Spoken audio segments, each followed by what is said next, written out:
Most hockey players don't realize how much rotation they're missing in their hips. You can be strong in a straight line, however, when you pivot, open up, or change direction, your body will then lock up. This is where the essential exercise known as the transverse squat comes in. Transverse squat trains your hips, your knees, and your feet to work as an integrated rotational system. We need the same coordination when we're skating. The front leg stays in internal rotation as the leg we're kicking backwards is externally rotating. This keeps our pelvis centered to enable us to change edges and direction as we're skating. Most players just get locked in a linear position, only being able to flex and extend and not have the ability to rotate through their hips. This leads to tighter inner thighs and a smaller stride width. And this is how you do the exercise. Grab a chair and you're gonna place it behind you. In order to know where you should be, you're gonna touch the calf with the front of the chair. You're gonna walk 3 steps forwards. To get more into an athletic position with the knees slightly bent, you're gonna descend into more of a squat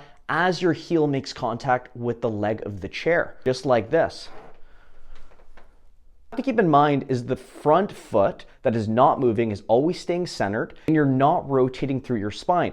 You're keeping your torso straight as your hips move backwards. Common mistake that we see is we rotate our bodies towards the wall that we're looking at, but you always want to keep your body straight and center just to make sure you're isolating it within your hips. What you do to ensure that you're getting proper glute activation and you're dropping your hips backwards is that when you're going back into the squat, you can descend down and make sure you're hitting that chair with that right glute. Nice, slow, and controlled movements here. You're gonna exhale through your mouth as you start this exercise to ensure that you're stacking your ribs over top of your pelvis.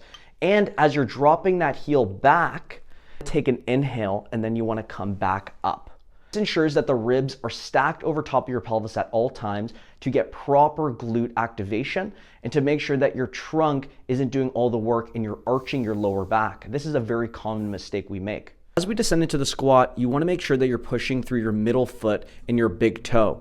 Do not push off your toes since this allows us to lurch forwards a little bit too much. Collapsing inwards at the knee is a common issue, so make sure you keep the arch in your foot. Don't allow your foot to fully collapse inwards. Lastly, do not drop too fast into the squat. Make sure you have a slowed down tempo. Feel the burn through your glutes, your quads, and your hips. You should really feel it in your glutes and the insides of your thighs if you're doing this exercise properly. The goal is to have grounded feet, great hip mobility, and a quiet upper torso.